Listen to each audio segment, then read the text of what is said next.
नमस्कार, मैं हूं सुधीर चौधरी। दोस्तों, क्या आपने कभी सोचा है कि जब दुनिया के बड़े बड़े 30 मार खां देश घुटनों पर आ रहे हो, जब अमेरिका और चीन जैसी सुपर पावर एक दूसरे का गला काटने पर तुली हो और जब यूरोप का शक्तिशाली इंजन जर्मनी खांस रहा हो, तब उस अंधेरे में एक देश खामोशी से दुनिया की नई आर्थिक महाशक्ति कैसे बन रहा है? यह किसी फिल्म की कहानी नहीं, यह उस नए भारत की हकीकत है जिसके डंके की गूंज आज वॉशिंगटन से लेकर बीजिंग तक सुनाई दे रही है। यह कहानी है एक ऐसे आर्थिक भूचाल की जिसने दुनिया के सारे समीकरण बदलकर रख दिए हैं। जिस वक्त डोनाल्ड ट्रंप भारत को धमकाते हुए 25% का टैरिफ लगाकर हमारी अर्थव्यवस्था को बर्बाद करने का ख्वाब देख रहे थे, ठीक उसी पल एक ऐसी खबर आती है जिसने व्हाइट हाउस में बैठे रणनीतिकारों की नींद उड़ा दी है। खबर यह है कि भारत दुनिया की तीसरी सबसे बड़ी अर्थव्यवस्था बनने की दहलीज पर खड़ा है। यह सिर्फ एक रैंकिंग नहीं, यह अमेरिका के मुंह पर एक करारा तमाचा है। यह पूरा खेल क्या है? भारत ने यह अकल्पनीय छलांग कैसे लगाई और कैसे अमेरिका का सारा दाम उल्टा पड़ गया है?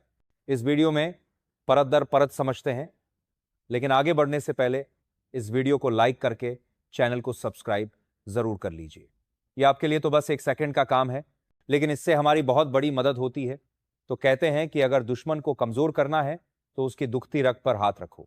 आज अमेरिका, चीन और यूरोप तीनों एक ऐसे चक्रव्यूह में फंसे हैं जिससे निकलना लगभग नामुमकिन लग रहा है, और इसी चक्रव्यूह को भारत ने अपने लिए एक सुनहरा अवसर बना लिया है। कहानी का पहला विलेन है अमेरिका। वो अमेरिका जो खुद को दुनिया का चौधरी समझता था, आज अपनी बादशाहत बचाने के लिए व्यापार, युद्ध और टैरिफ जैसी तरकीबों का सहारा ले रहा है।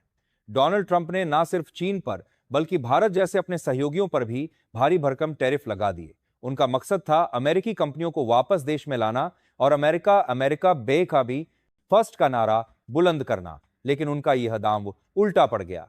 ट्रंप ने भारतीय सामान पर 25% का टैरिफ लगाने की धमकी दी। उन्होंने भारतीय अर्थव्यवस्था को एक मृत अर्थव्यवस्था यानी डेड इकोनॉमी कहकर उसका सरेआम मजाक उड़ाया। लेकिन शायद उन्हें उन आंकड़ों की खबर नहीं थी जो अंतर्राष्ट्रीय मुद्रा कोष यानी IMF और दुनिया की सबसे बड़ी रेटिंग एजेंसियां जारी कर रही थी। हकीकत यह है कि जिसे ट्रंप मृत बता रहे थे, वही अर्थव्यवस्था आज दुनिया में सबसे ज्यादा जिंदा और सबसे तेज रफ्तार से दौड़ रही है। IMF के ताजा अनुमानों ने पूरी दुनिया को चौंका दिया है। उनके मुताबिक साल 2025 और 2026 में भारत की अर्थव्यवस्था 6.4% की तूफानी गति से बढ़ेगी। अब जरा इसकी तुलना दुनिया के बाकी सुरमाओं से कीजिए। इसी दौरान अमेरिका की अर्थव्यवस्था सिर्फ 2% की धीमी गति से आगे बढ़ेगी और चीन, जो कभी डबल डिजिट में ग्रोथ करने का दम भरता था, अब हाफते हुए 4.2% पर सिमट कर रह जाएगा। यह सिर्फ एक साल की कहानी नहीं, यह आने वाले दशक की वह तस्वीर है जिसमें भारत का घोड़ा सर पर दौड़ रहा है और बाकी सब धूल भागते हुए बहुत पीछे छूट गए हैं। कहानी का दूसरा विलेन है यूरोप और उसका चेहरा है जर्मनी। जर्मनी, जिसे यूरोप का औद्योगिक इंजन कहा जाता था, आज खुद खस्ता हाल है। हाल ही में जारी आंकड़ों के मुताबिक दूसरी तिमाही में जर्मनी की इकोनॉमी में 0.1% की गिरावट आई है। सोचिए, जिस देश की इंजीनियरिंग का लोहा पूरी दुनिया मानती थी, वो आज नेगेटिव ग्रोथ में जा चुका है। ऐसा क्यों हुआ? क्योंकि जर्मनी की अर्थव्यवस्था एक्सपोर्ट यानी निर्यात पर बहुत ज्यादा निर्भर है और उसका सबसे बड़ा व्यापारिक भागीदार अमेरिका रहा है। जब अमेरिका ने यूरोपियन यूनियन पर भारी भरकम टैरिफ लगाए तो उसका सबसे गहरा जख्म जर्मनी की इंडस्ट्री को लगा। उनकी आलीशान गाड़ियों की मांग घट गई, उनकी मशीनों के खरीदार कम हो गए, निवेश रुक गया और देखते ही देखते अर्थव्यवस्था पटरी से उतरने लगी। और तीसरा विलेन है चीन। वो चीन जो दुनिया का अगला सुपर पावर बनने का सपना देख रहा था, आज अपने ही बुने जाल में फंस चुका है।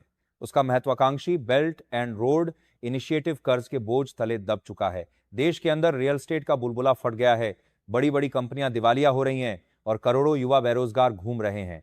चीन की कहानी अब चढ़ाई की नहीं बल्कि ढलान की है। जब दुनिया के ये तीनों बड़े खिलाड़ी अपने अपने संकटों से जूझ रहे थे, तब भारत ने एक ऐसी चाल चली जिसकी किसी को भनक तक नहीं लगी। भारत ने समझ लिया कि दूसरों पर निर्भर रहने का जमाना गया, अब आत्मनिर्भरता ही एकमात्र रास्ता है। ट्रंप की टैरिफ की धमकी भारत के लिए एक छिपे हुए वरदान की तरह आई। इसने भारत के मेक इन इंडिया अभियान को वो रॉकेट फ्यूल दिया जिसकी उसे सालों से जरूरत थी। सरकार ने देश में ही मैन्युफैक्चरिंग करने के लिए कंपनियों को प्रोत्साहित करना शुरू कर दिया। PLI यानी प्रोडक्शन लिंक्ड इंसेंटिव जैसी योजनाएं लाई गई, जिससे कंपनियों को भारत में फैक्ट्री लगाने पर भारी छूट और फायदे मिलने लगे, खासकर इलेक्ट्रॉनिक्स, डिफेंस और फार्मास्यूटिकल जैसे सेक्टर में एक क्रांति आ गई। नतीजा, जो सैमसंग और एप्पल जैसी कंपनियां कल तक चीन में अपनी सबसे बड़ी फैक्ट्रियां चलाती थी, आज वह भारत को अपना नया मैन्युफैक्चरिंग हब बना रही हैं। भारत अब सिर्फ अपने लिए नहीं बल्कि दुनिया के लिए बना रहा है। और सबसे बड़ी बात, भारत सिर्फ आत्मनिर्भर ही नहीं बन रहा, बल्कि वह जर्मनी के खाली किए हुए यूरोपीय बाजार में अपनी पैठ भी बना रहा है।